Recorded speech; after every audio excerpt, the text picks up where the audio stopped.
Mr. President. Today, I come to the Senate about my ongoing Bureau of Alcohol, Tobacco, Firearms, and Explosive oversight regarding the intentional misclassification of law enforcement positions. All of this costing the taxpayers tens of millions of dollars. As my colleagues know, I've done a lot of ATF oversight work dating back more than a decade. The Obama-Biden administration covered up in Fast and Furious is just one example. But today we don't need to go back to 2011. Today we'll start in January 2018.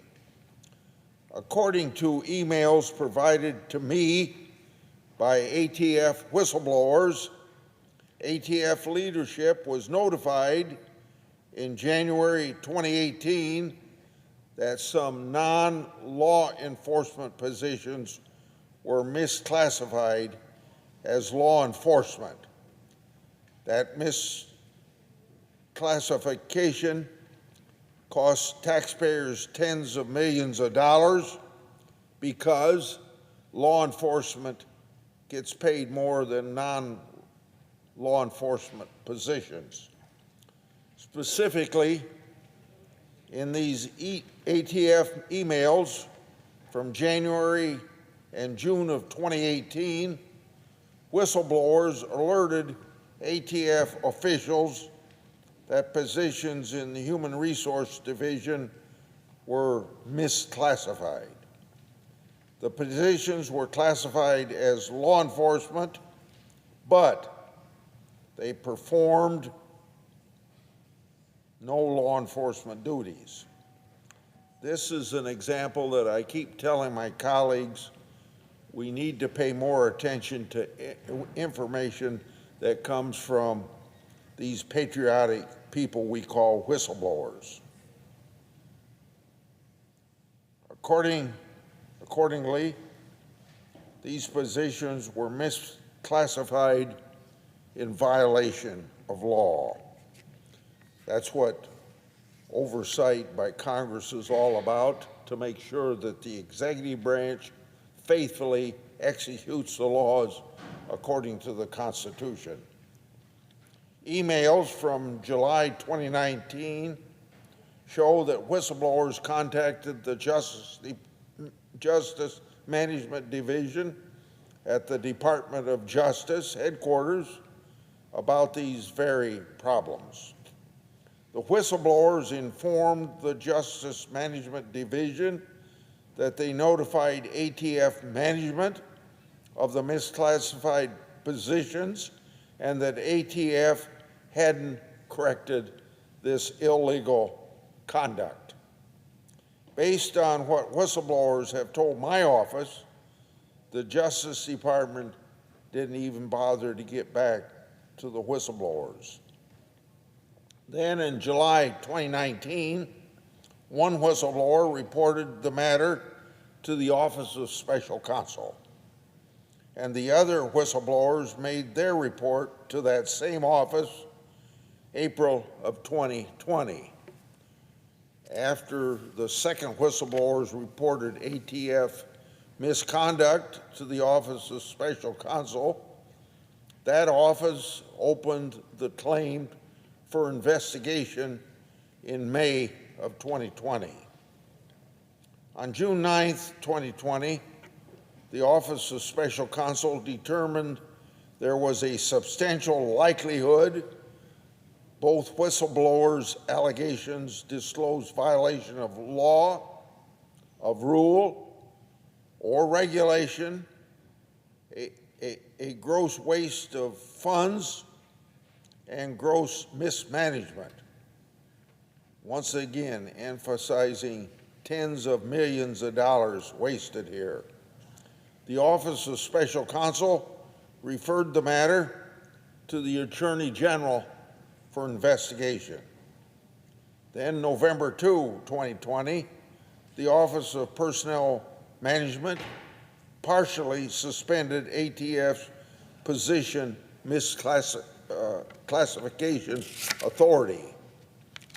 That office did so after preliminary findings from their investigation revealed that certain ATF non-enforcement positions were misclassified in violation of statute and regulation.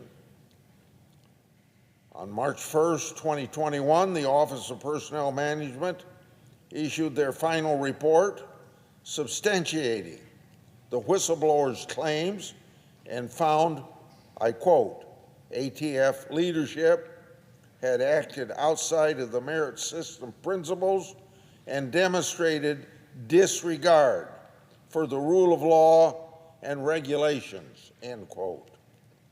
This illegal scheme came to light because of brave whistleblowers.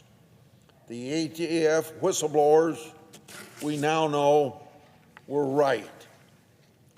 All those government bureaucrats should have listened to the whistleblowers from the beginning. Instead, ATF rudely ignored their evidence and obviously ignored whistleblowers doing what they thought was right for our country. So I wrote Attorney General Garland and then acting ATF Director Richardson concerning these findings on October the 6th, 2021. I asked for copies of the final Office of Personnel Management report and accounting of how much taxpayer dollars were wasted due to the ATF's illegal misconduct. I also asked how long ATF unlawfully misclassified positions and the total number of misclassified positions within all of the ATF. On December 15th, 2021, the Justice Department responded that it couldn't provide answers because of various ongoing investigations. How tired I am of hearing from our law enforcement agencies in the federal government that they can't comment to oversight investigations by the Congress because of quote unquote ongoing investigation. It's an excuse to avoid what they promise us every time they come before Congress, that they'll answer our questions. Going on now, April the 7th, 6 months later, in 2022, the Justice Department provided me with a redacted copy of their investigative report, which they submitted to the Office of Special Counsel March the 29th of 2022. But they still failed to fully answer all of my questions. So let me remind the executive branch yet again, the United States Congress maintains independent constitutional authority to investigate the federal government's irrespective of any ongoing federal investigation. After the conclusion of the investigation, which was May 2, 2023, the Office of Special Counsel notified President Biden that, quote, whistleblowers' allegations were wholly substantiated, end of quote. That investigation found, to quote once again, substantial waste, mismanagement, unlawful employment practices at the ATF, end quote. It also found, to quote again, for years, the agency intentionally misclassified jobs as law enforcement and paid those employees benefits to which they were not entitled, end of quote. The Office of Special Counsel also found that ATF's illegal scheme wasted at least 20 million taxpayers' dollars. When is the government going to learn that it needs to listen to whistleblowers instead of treating these patriotic whistleblowers like skunks at a picnic? ATF could have saved the taxpayers at least $20 million if they would have listened to these brave whistleblowers. Then on November 6, 2023, the Office of Personnel Management wrote to ATF and the Justice Department. Now, incredibly, if you can believe this, that letter restored ATF's position classification authority effective immediately, even though ATF was unable to provide the necessary evidence to support that its updated position classifications were proper and within the law. This restoration doesn't bring this matter to a close.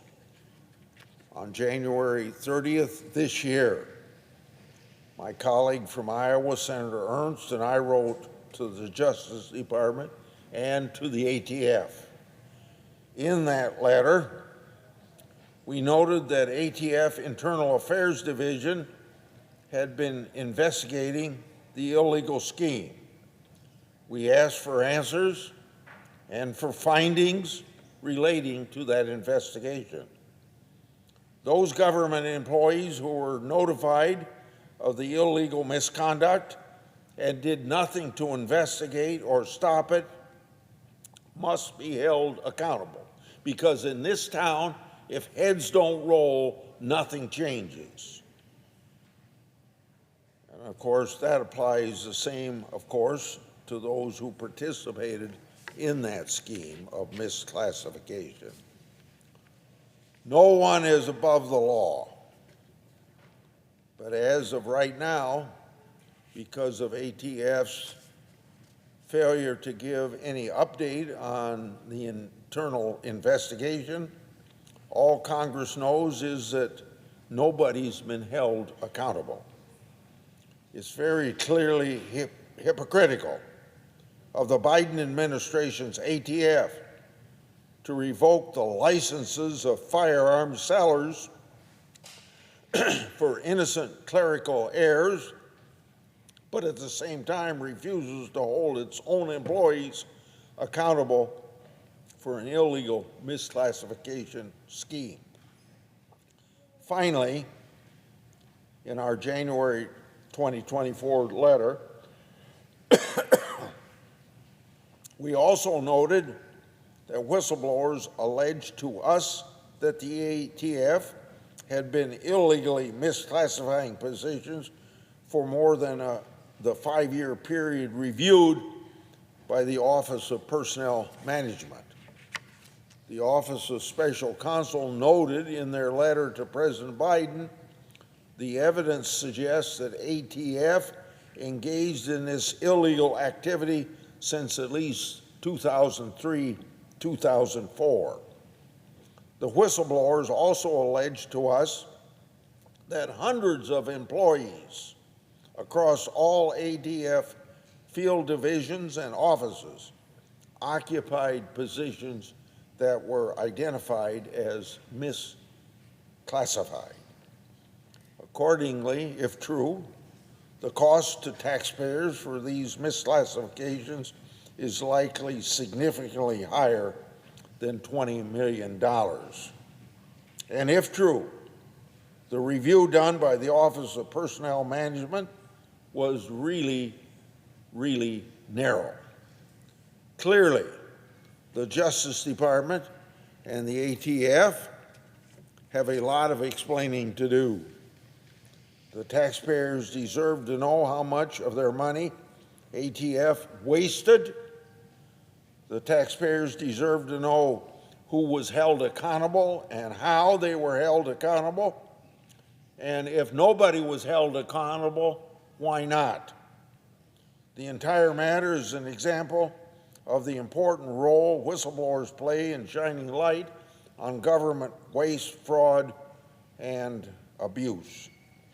Without the continued persistence of these brave whistleblowers to report wrongdoing that they know about, and maybe the people in the head of the departments don't know about, ATF's illegal misclassification scheme, substantial waste of taxpayers' funds, and gross mismanagement would have likely continued. I commend the grit of these whistleblowers. Senator Ernst's and my oversight on this issue will continue.